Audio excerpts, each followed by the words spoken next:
Rafdinal, tadi sudah dijelaskan sama Ibu Susi dan juga Pak Effendi, concern utamanya sekarang kita adalah dengan tata ruang Banu Ampu.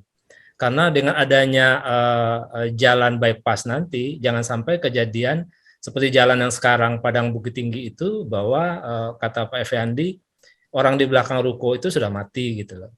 Tapi kita harus sebenarnya mempunyai perilaku seperti kota-kota, bahwa ruang-ruang itu dikelolanya seperti apa.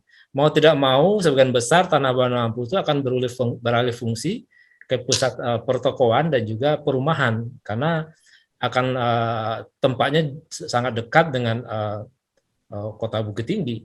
Nah, DPRD 1 melihatnya seperti apa nih Pak Rafdinal untuk kedepannya, sehingga anak cucu kita di Banu Ampu itu tenang bahwa kedepannya seperti ini. Kalau bypass sudah dibuka, otomatis itu harga tanah seketika naik.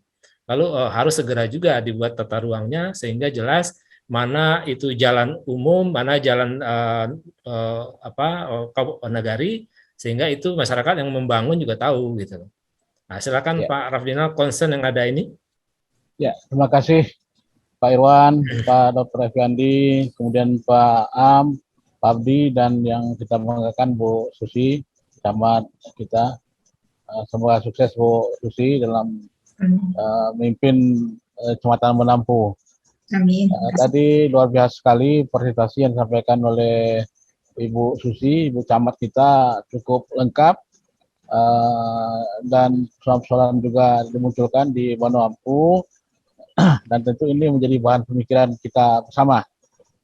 Nah, dalam hal ini tadi seperti katakan oleh Pak Irwan dan kemudian juga sedikit diulas oleh Pak Dr. Effendi, memang persoalan kita di Banu Ampu ini kan adalah persoalan tata ruang. RT RW kabupaten barangkali untuk kecamatan belum detail ya.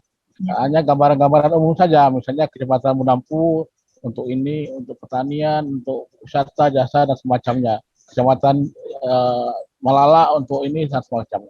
Jadi belum ada pendetilan terhadap per kecamatan. Dan saya kira ini sesuatu yang sangat penting ini bagi kita. Dan tentu ini kalau sudah tata ruang, ranahnya dan ranah dewan ya Bu Susi ya, pendetilan ini. Dan saya kira memang kita harus juga menyampaikan ini ke Pak Bupati dan kemudian anggota dewan kita yang ada di Banu Ampu yang mewakili di Agam.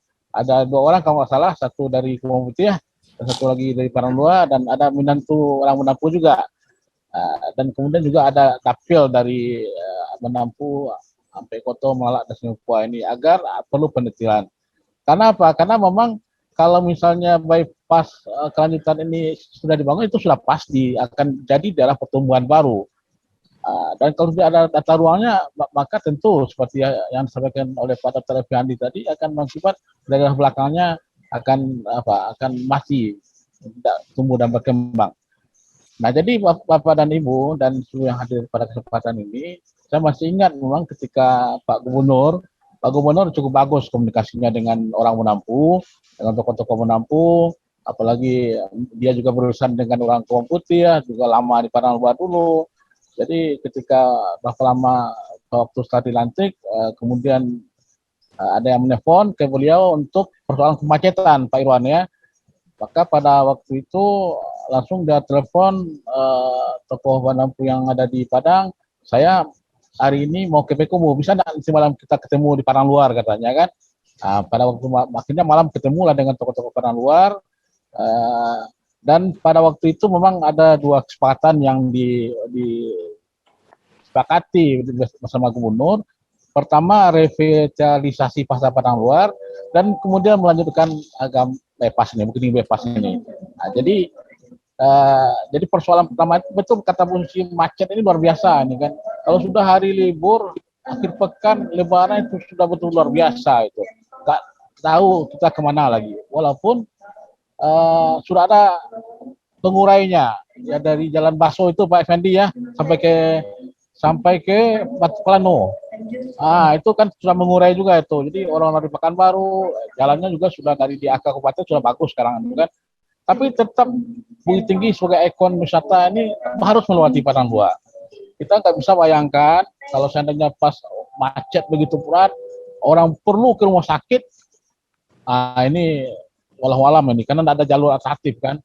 Eh, karena sudah kiri kanan sudah padat jalannya. Jadi pada waktu itu Pak Gubernur menyepakati dua ini kita prioritaskan, pertama agam, lepas, dan yang kedua revitalisasi padang luar. Dan alhamdulillah tadi sampaikan dari Bu Suti, kita kebetulan saya juga termasuk di dalamnya tim revitalisasi ini yang sekarang sedang bekerja membuat grand design pasar padang luar. Nah, persoalan pasar padang luar ini Pak Iwan dan Bapak yang lainnya adalah karena sebagian besar tanahnya kan bukan tanah nagari, bukan aset nagari, tapi tanah PJKA. PJKA. Dan ini sudah lama dinegosiasi karena tidak jelas juga kan. Dalam rapat-rapat saya juga tanya bagaimana ini kelanjutan kereta api ini, tidak jelas jawabannya kan. Apakah akan lanjut atau tidaknya. Kalau di Pekomu itu sudah jadi ruko tuh Pak Effendi ya. Sudah ruko semua. Jadi ruko semuanya kan. Kita kan sekarang masih mencari kesempatan juga bagaimana ini penyelesaian ini. Dan satu lagi persoalan tanah PJKA ini. Karena apa? Karena PJKA juga memberikan ruang masyarakat pribadi-pribadi ini langsung bertransaksi dengan PJKA penyewaannya. Iya, ya. Nah, ini persoalannya. Padahal kita ingin via nagari, nanti penyewaannya nagari bisa menata kan. Sekarang serba susah ini berkaitan dengan revitalisasi. Tapi dalam perencanaan gambaran revitalisasi ini, desainnya kita juga pertama tentu akan berupaya ini bantuan tokoh-tokoh masyarakat yang di rantau nih di Jakarta, di Bandung, agar ini bisa lah kita kerjasama lebih efektif, lebih bagus, lebih saling menguntungkan dengan PTKI, dan kalau bisa satu pintu. Sehingga dengan demikian nagari juga bisa menata para pedagang ini. Karena sekarang ibaratnya memang sudah tanahnya juga memang kecil. Nah, itu berkaitan dengan tata ruang dan kemacetan Pak Irwan. Satu lagi yang mungkin jadi pemikiran kita bersama ini, Pak Effendi kan tokoh pendidikan. Ya. Ini kan sekolah ya Bu Camat ya. Karena keterbatasan tanah kita, SMP hanya ya SMP Padang Luar itulah. SMP Menampung juga kurang berkembang kan, tapi sekarang sudah betul juga SMP kan. SMA juga satu. Saya kemarin ke SMA Menampung, ada kegiatan di sana. Harusnya sudah ada 2 SMA, sudah ada berapa SMP, tapi satu lagi persoalan kita adalah tanah ini kan. Itu bagaimana itu tanah ulayatnya atau bisa dimanfaatkan segala macam, itu persoalan yang jadi problem kita juga. Kalau berkaitan dengan dukungan anggaran, insya Allah tentu kita akan berupaya semaksimal mungkin. Karena apa? Karena alhamdulillah Bapak dan Ibu yang saya hormati, sebagai anggota DPD Sumbar, saya juga selalu prioritas Wadampu lah kan. Wadampu, dan alhamdulillah proyek-proyek yang lalu kan seluruh kantor oleh negara ini kita support dari APBD provinsi kan, udah bagus-bagus sekarang kan. Dan kegiatan-kegiatan ya ibaratnya istilahnya Wadampu ini kan daerah kita ini ya, semua program kita prioritaskan di sini. Jadi betul nanti kita coba diskusi lebih jauh lagi sehingga pendetilan berkaitan dengan pertanyaan Pak Irwan tadi, tata ruang Wadampu ini saya kira memang lebih dikonkretkan dalam bentuk perda nantinya. Saya kira masih banyak narasumber yang akan memberikan pandangan. Bapak dan Ibu yang hormati, Pak Irwan, saya kira begitu dulu, dan insya Allah nanti kalau sudah waktunya saya live aja Pak Irwan ya. Sebentar Pak. Ya. Terima kasih Pak Rafdinal atas kita sudah sama sependapat bahwa sama concern bahwa tata ruang di Bandung itu sangat penting dan perlu saat ini. Mungkin juga yang titipin saya bahwa karena sebagian ke daerah Gunung Singgalang itu akan dijadikan tempat wisata, ada Janjang Seribu, ada Cerita Janjang, ada Puncak Kabun dan lain.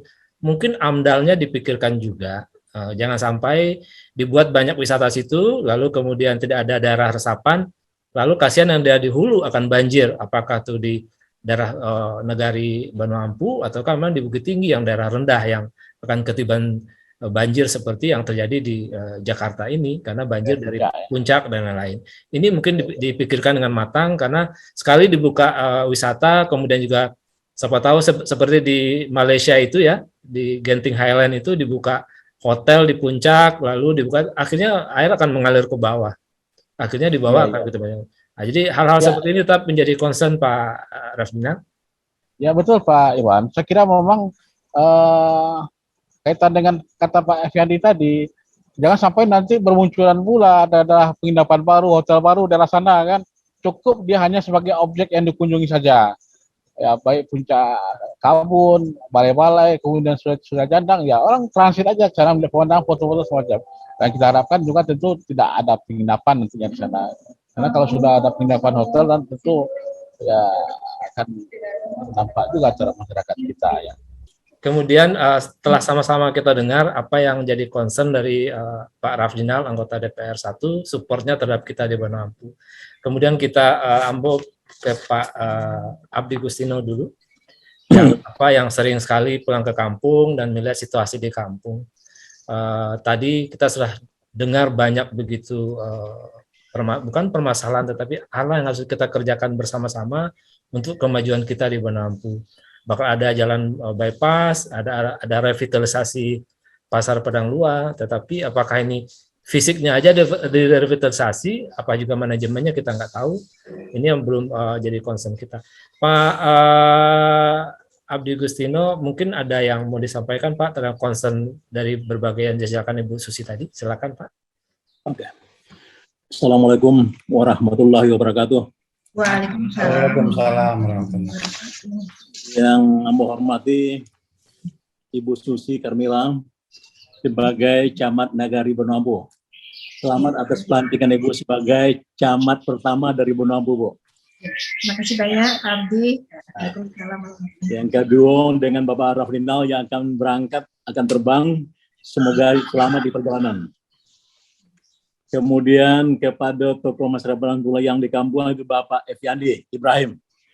Kamu mungkin pernah basuh tapi mungkin tidak pernah kenal itu ya. Jadi mudah-mudahan dakek dong. Abu kebetulan minggu-minggu pulang kampung. Jadi mungkin bisa basuh di kampung. Insyaallah. Iya itu ya. Kemudian kepada sahabat Ambo kini Bapak Amwazi yang lah bertahun-tahun kita telah menjadi 3 tahun di basuh. Terima kasih banyak atas kesempatan yang diberikan pada sore hari ini. Bisanya tatap muka antara kita dari tokoh masyarakat di Banampu, terutama dari ibu camat yang baru, dan juga dengan kami yang ada di Jakarta. Berapa hal yang tadilah dipaparkan oleh Ibu Camat, diantaranya misi dan visi daripada Camat itu memang sangat bagus ya. Di antaranya adalah masalah bagaimana meningkatkan daripada daya ekonomi daripada masyarakat kita di Banampu. Berapa hal yang disinggung tadi yang mungkin Ambo bisa ambil gambarannya. Salah satu dengan peningkatan daripada ekonomi keluarga Banampu adalah dengan bagaimana menggerakkan daripada satu usaha termasuk dari pariwisata untuk negara kita di Banampu. Dan itu mungkin telah berjalan dengan berkembang pesatnya kini seperti yang diuraikan tadi, dari mulai Jomboaya sampai ke Cingkariang, termasuk dari daerah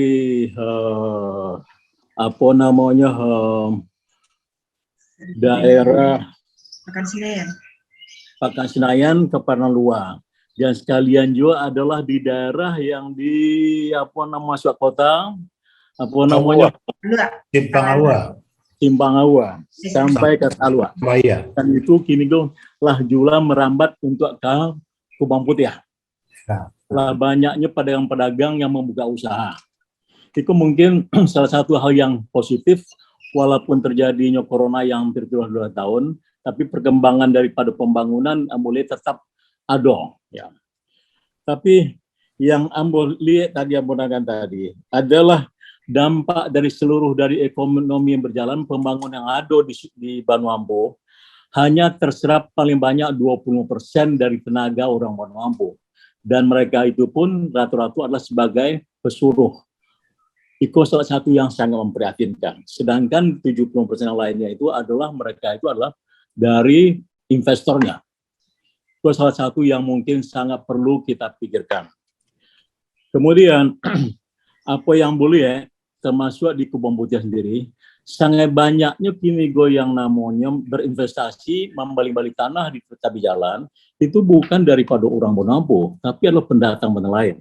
Ya, betul. Mungkin yang membosabuikan itu dari mana, rata-rata mereka itu ada yang mungkin mereka itu tidak sama sekali dari orang daerah Agam, tapi orang lain yang masuk ke daerah Bukit Tinggi. Mereka itu menitipkan itu tuh kepada orang lain yang mereka itu orang Banu untuk membeli tanah tepi jalan. Itu hal yang sangat miris bagi kita yang di perantau melihat ya, bahwa perkembangan yang sangat pesat daripada Bukit Tinggi, walaupun kini 2 tahun terjadinya pandemi, tapi hamba yakin bahwa mulai tahun 2022 bahwa untuk pariwisata itu akan bangkit. Kemudian pariwisata akan bangkit, kemudian akan banyaknya nanti hal-hal yang di luar dugaan, terutama berkembangnya seperti tadi yang dibicarakan masalah hotel, ya. Termasuk kini di Kebun Putih ya, yang namanya rumah itu yang disewakan sebagai itu homestay, itu tidak cek juga, ada berapa rumah, itu tanpa ada izin sama sekali.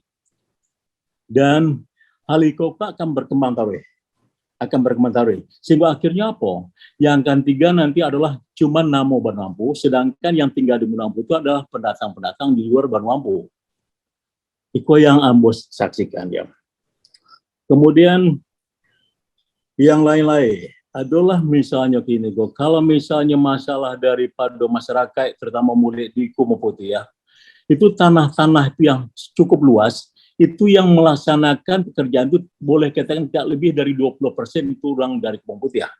Selebihnya itu adalah di samping yang dikelola oleh orang bukan Kebun Putih ya, dan kepemilikannya pun itulah baganti orang-orang yang melakukan pekerjaan itu. Mungkin yang bisa sebutkan itu terutama dari daerah-daerah yang arah Malala yang mereka tinggal puluhan tahun. Dengan membaur mereka, tidak ada nampak antaranya apakah orang Bonampu atau orang Malala. Itu lah pemisahnya kan lah tidak ada.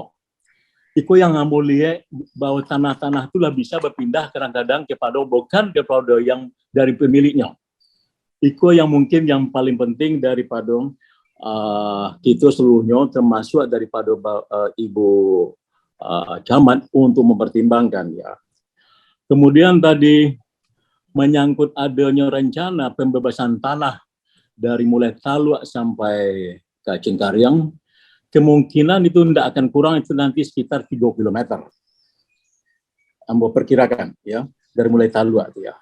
Yang terang akan pasti nanti kiri kanan daripada tanah itu yang dibebaskan nanti, itulah mulai dilirik oleh yang mereka itu yang ingin membeli tanah dari situ.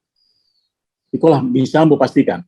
Akhirnya baik dari kita, baik daripada masyarakat di kampung ataupun yang di rantau, bagaimana kita itu kalaupun nanti ada misalnya transaksi jual beli dari tanah-tanah yang telah dibebaskan untuk jalan, itu pun mungkin diingatkan kepada masyarakat yang pemilik tanah itu untuk paling kurang menjual tanah itu sesama orang Bonampu kalau bisa. Itu salah satu. Yang kedua lagi, seperti tadi, harus tata ruangnya itu. Jangan nanti mereka beli tanah 1.000 meter, 2 meter, ambo yakin akan terjadi nanti. Kemudian harus ada plotnya bahwa nanti bagi mereka tanahnya itu yang dibeli pindah tangan ke orang lain, itu harus ada jalan ke belakang. Sekurang-kurang jalan 1 mobil sehingga tanah belakang itu akan hidup.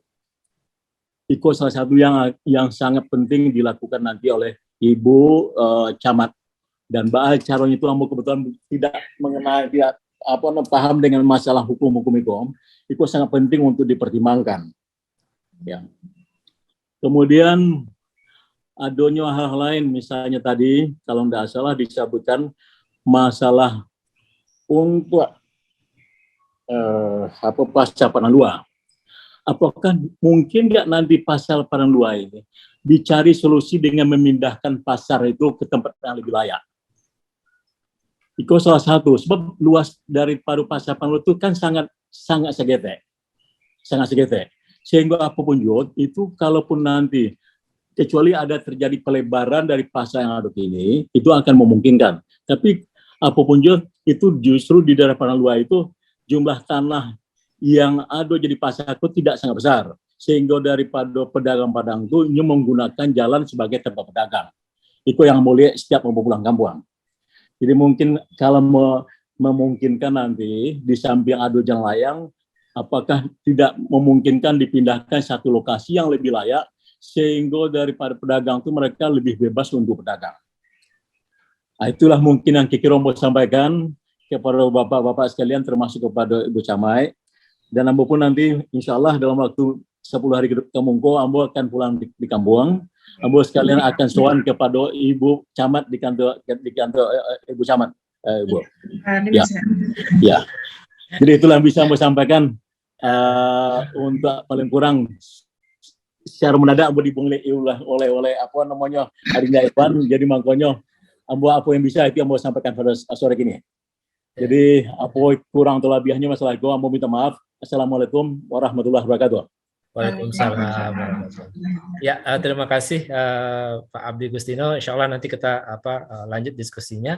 Pak Amwazi, sama-sama kita dengar bahwa concern utama dari tadi adalah tata ruang. Ini hal yang sangat mendesak. Lalu mana dalam waktu dekat bakal ada pembebasan tanah jalan bypass, lalu bakal ada buat tempat wisata dan lain-lain. Sebagai mantan birokrat mungkin bisa memberikan gambaran Pak Amwazi, endorsement-nya itu dari mana sebenarnya ini? Apakah bisa nggak masyarakat ini juga mempunyai peran, memberikan sumbangsi pemikiran? Karena kalau kita semua berikan semua ke DPR atau ke pemerintah, taruhlah kabupaten, itu kan sebagian besar bukan warga Banu Ampu. Gitu. Apakah suara orang Banu Ampu itu bisa didengar nggak di pembentukan tata ruang ini, Pak? Silakan Pak Daan. Terima kasih ya Dinda Irwan, Ibu Susi, Ibu Camat, Pak Effendi, Pak Abdi, sahabat Ambo. Assalamualaikum. Tentu Bu Susi yang kami banggakan kok. Orang Banu pertama jadi camat. Tadi paparan Bu Susi juga menarik. Memang ya kebetulan aku pernah jadi birokrat. Jadi yang disampaikan Bu Susi tadi sangat birokrat. Gitu. dari pengamatan itu sangat birokrat. Maka semua itu top down. Jadi inilah program pemerintah dari provinsi, kabupaten, dan ini di lapangan kita akan laksanakan kan gitu. Nah ini apa support masyarakat untuk ini kan itu Bu Susi ya. Nah di sisi lain sebetulnya pendekatan bottom up, artinya masyarakat menginginkan apa lalu kita sampaikan ke Bu Camat melalui Nagari tentunya nanti ini yang akan diolah bersama untuk disampaikan ke kabupaten. Ini loh keinginan masyarakat kami, bisa seperti itu. Nanti titik temu dari keduanya itu yang akan menjadi kesepakatan bersama. Nah, jadi satu hal yang mungkin agak menurut Ambo kritikal itu apakah sudah sama persoalan yang menurut pandangan Ibu Susi atau pemerintah kabupaten mengenai Banu Ampu ini dengan persoalan yang dirasakan oleh masyarakat? Apakah itu sudah sama? Sepertinya belum, gitu loh. Sepertinya belum sama. Jadi yang saya ingin tahu persoalan Banu Ampu itu realnya apa sih? Tadi kan Pak Rafdina sudah menyampaikan ini persoalan-persoalan. Memang itu persoalan, tapi tetap dari kacamata atas melihatnya. Saya ingin tahu persoalan dari bawah itu apa. Sepintas tadi sudah ada dari Pak Effendi, atau masalah pendidikan, masalah pariwisata, ekonomi yang tidak melibatkan masyarakat, gitu ya. Nah, ini adalah persoalan-persoalan yang muncul di masyarakat. Dan kalau ini kita sepakati bahwa itu adalah masalah kita bersama, yuk kita bahas bersama. Selama ini tidak ada, jadi misalnya pemerintah itu punya program ini, dananya sekian, kemudian masyarakat keinginan begini, akhirnya masyarakat ya kita terima lah, itu pemerintah kok, gitu kan. Tapi tidak menyelesaikan persoalan di masyarakat. Gitu. Seperti tadi dilontarkan oleh Adinda Irwan kan, masalah air minum misalnya, itu kan sudah sejak zaman Belanda gitu loh. Dan tidak pernah terselesaikan gitu kan. Malah pernah pernah tahun lalu tuh. Iya Sungai Tanang itu dipaku orang berhenti kalau Bukit Tinggi gitu kan, gara-gara tidak jelas. Tidak terpikir kan ketika memako itu orang rumah sakit orang jadi tidak doa iya. Gitu. Itu kan berbahaya sekali, pemikiran sesaat yang meletup kemudian dieksekusi. Ada dampaknya ke rumah sakit gitu kan. Jadi ini mestinya persoalan itu kita lihat, kita urai nama dan persoalan dan dasar dan memang harus awak selesaikan. Kemudian nama dan bunga-bunga dan bui-bui di atasnya. Ini bisa tolong kita bekoh sih. Itu untuk ada paparan sedikit ya. Ada gambar yang kita tampilkan. Siap. Jadi kita mencoba mengalami sebenarnya tahun-tahun ke 97 tahun 90-an waktu isu apa namanya isu Nampu masuk kota PP-nya Lakaluar itu memang terjadi sedikit pergesekan. Kebetulan Nampu pada posisi setuju, udah mutar naik pada posisi malu pada posisi tidak. Gitu ya. Tapi poin saya adalah bukan setuju kota atau tidaknya, bukan administrasi perkotaannya yang saya persoalkan, tapi adalah Banu Hampu itu sendiri. Kalau tadi Pak Eviandi mengatakan urban, menurut saya tidak, itu sudah urban gitu. Banu Hampu itu sudah urban. Kita lihatlah persoalannya. Persoalan macet jalan itu bukan persoalan rural, bukan persoalan desa itu. Di Jakarta, kalau kita lihat jalan Padang Luar itu di jalan Bintaro, kalah Bintaro, lebih macet Padang Luar itu. Gitu kan? Pernah lalu gitu kan. Lalu masalah air minum, infrastruktur air minum itu masalah kota. Di tahun akhir 90 atau awal 2000-an pernah kejadian kebakaran, harus tahun itu ada 3 kebakaran. Banjir nggak ada. Itu persoalan kota kebakaran itu. Kalau desa tabaka ya rumah jarak jauh kan kalau desa itu. Tidak terlaluan lah, masyarakat datang bawa MB selesai. Lalu ada lagi masalah moral. Diakui atau tidak transaksi narkoba ada di Banu Hampu. Gitu loh. Belum lagi anak-anak non gay, anak itu macam-macam gitu ya. Itu persoalan gitu kan. Lalu masalah ekonomi. Kami mencoba ngamati mungkin sawah. Sebetulnya sawah atau perkebunan anak ado di Banu Hampu itu produktivitasnya rendah.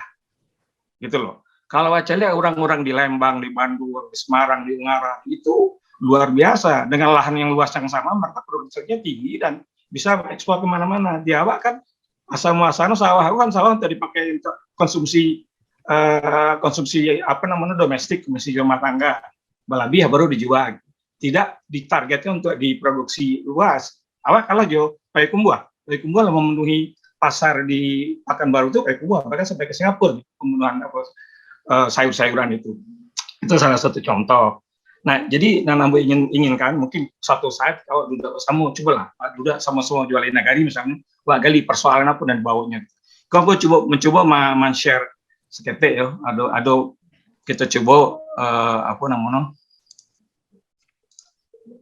Itu lagi tampak. Ya. Oke.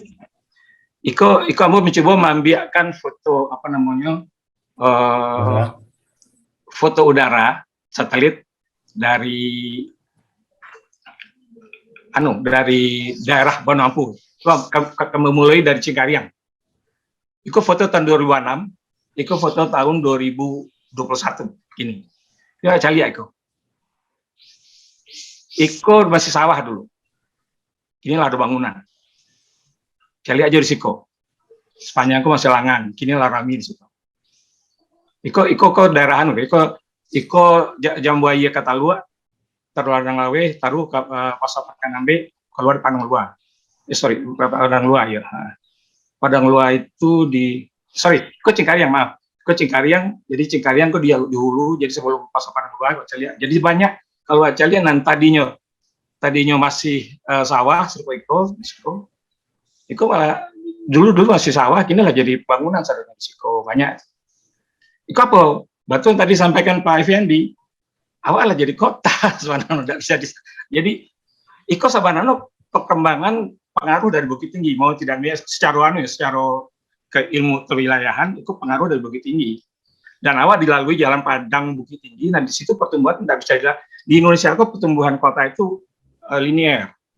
Begitu ada pusat kegiatan di Jalan Gadang itu tumbuh kota itu.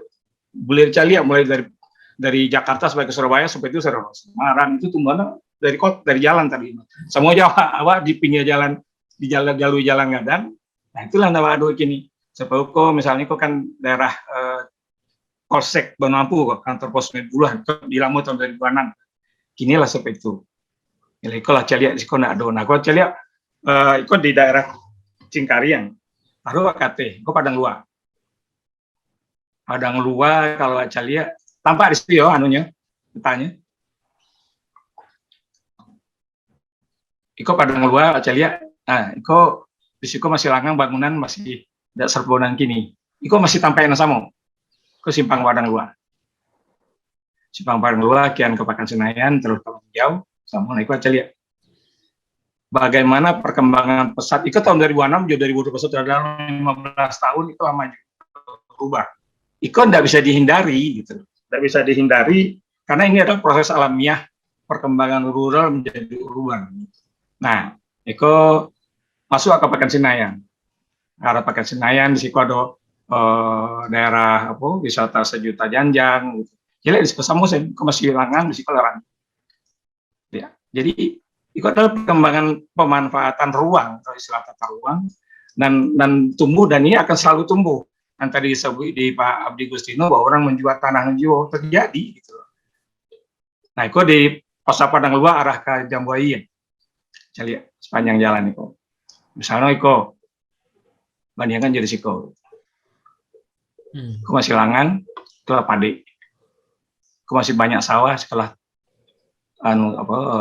perumahan bangunan cilik raminya sih kok. Karena dari Parabek ke Talua. Lalu lanjut iko dari Ladang Laweh Kabupaten Petian nama salah sebut tadi. Nah, iko dari Jambuaya taruh ke Talua, Ladang Laweh, kian ke Kubang Petiah, kembali ke Pakanambek. Nah, sama perubahan pemanfaatan ruang itu luar biasa. Dan iko tidak bisa dicegah. Itu kira-kira perkembangan perkembangan daerah sekitar Banampu dalam tempo 15 tahun. Dan kalau saya lihat ke 10 tahun sebelumnya sama lebih sepi lagi. Ketika Banampu lah macet, Padang Luar lah macet. Sabananya sungai Luak Basong itu Kabupaten Pariaman. Ibu kota Kabupaten Pariaman itu lalu ada lampu merah tapi tidak ada hutan lalu. Jadi masa menunggu lampu sampai sebelah hijau, sebelah sini tidak ada hutan lalu, langang. Jadi bagaimana prioritas pemerintah dalam melihat persoalan itu, dia tidak melihat persoalan yang timbul di masyarakat, tapi lebih kepada persoalan secara keseluruhan. Tidak salah kabupaten melihat itu, karena dia melihat harus, ini ibu kota kabupaten harus lebih maju dari daerahnya dong. Gitu. Artinya Luak Basong memang harus lebih maju dari Bukit Tinggi, tapi dari Jambuaya, dari Banampu. Tapi persoalan yang dihadapi Banampu lebih rumit daripada Luak Basong.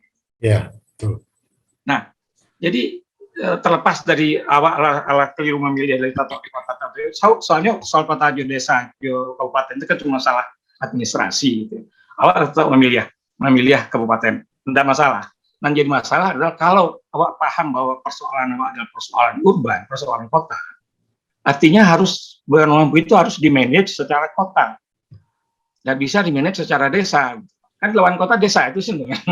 Kalau Banampu di running secara desa, ya akan seperti ini terus. Persoalan perubahan alih milik tanah dan tidak bisa awak kontrol. Sama juga seperti tadi kan, Pak Abdi Gustino ya kan, orang lain ini sudah membeli, orang Banampu sudah membeli, kenapa kayak di atas itu terjadi perkembangan seperti itu. Bahkan orang nambah Sikareh tidak masuk kota pun juga tanah yo gitu. itu kan aneh gitu. Nah, banyak kalau baca lihat ya banyak sekali persoalan-persoalan dan pemecahannya di pemerintah daerah maupun di kampung itu diselesaikan lebih banyak emosional. Oh, enggak boleh hotel gitu kan. Masih hati-hatian. Apa iya setiap pariwisata itu berbuah maksiat? Banyak kini hotel muslim berkembang di Indonesia. Salah satu pengelolanya itu sudah membangun Padang hotel Ternak Kayu Basah kalau salah. Itu hotel muslim. Kalau orang pergi ke Makkah, nyoba wisata umroh, tidak mencari maksiat ke situ kan. Begitu juga orang ke Jepang, orang kalau untuk wisata maksiat sampai ke Thailand lah, ke Bangkok, Kamak. Tapi kalau ke Cina, ke Beijing segala macam, tidak itu yang dicari. Tapi ada satu kekhasan yang mengundang untuk orang datang ke sana. Di Bali pun nggak banyak maksiat loh, gitu ya. Jadi bagaimana kita menyikapi itu? Bukit Tinggi misalnya sudah mengatakan Bukit Tinggi adalah kota pariwisata, tapi kesulitan hotel. Kemudian contoh lagi tadi kemampuan menyerap tenaga kerja hanya 20%. Ambo melihat di Manado, mereka sudah mencanangkan kotanya kota pariwisata. Samua Jawa, orang Manado itu cuma jadi bellboy. Nah manajemennya orang Jawa, orang Padang juga ada, tapi mereka tidak menjadi tuan rumah di tempatnya. Karena apa?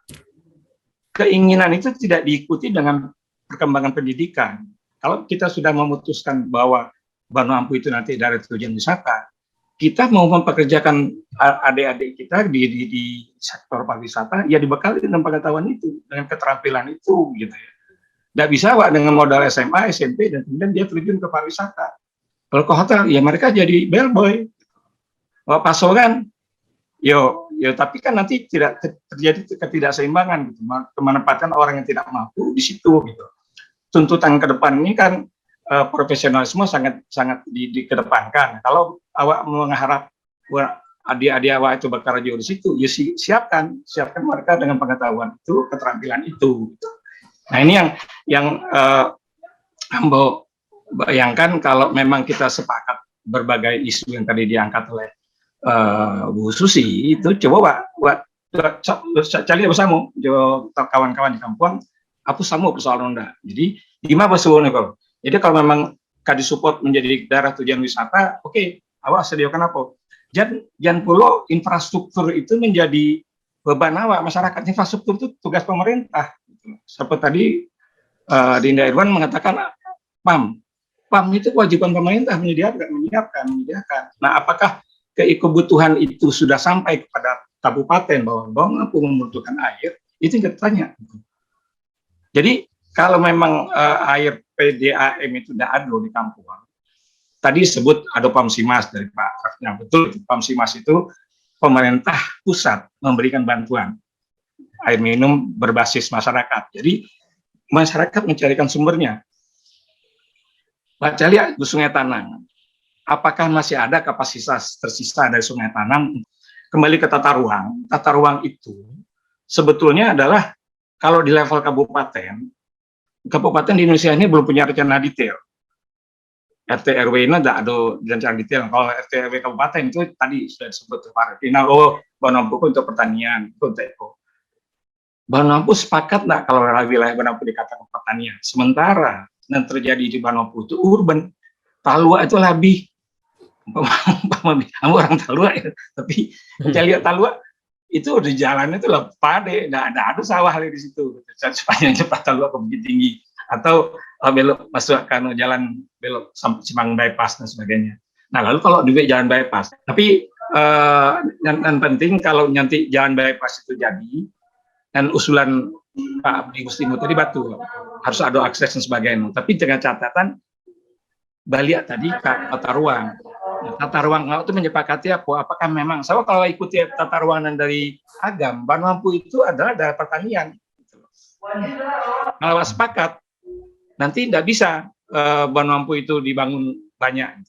Nah makanya kita harus mulai sepakat tata ruang itu bisa diajukan oleh masyarakat. Misalnya satu kecamatan ini mengajukan rencana detail tata ruang Agam dengan wilayah. Namun istilahnya bagian wilayah RBWK ya, secara bagian wilayah itu di khusus kecamatan Banu-Ampu bisa dibuatkan.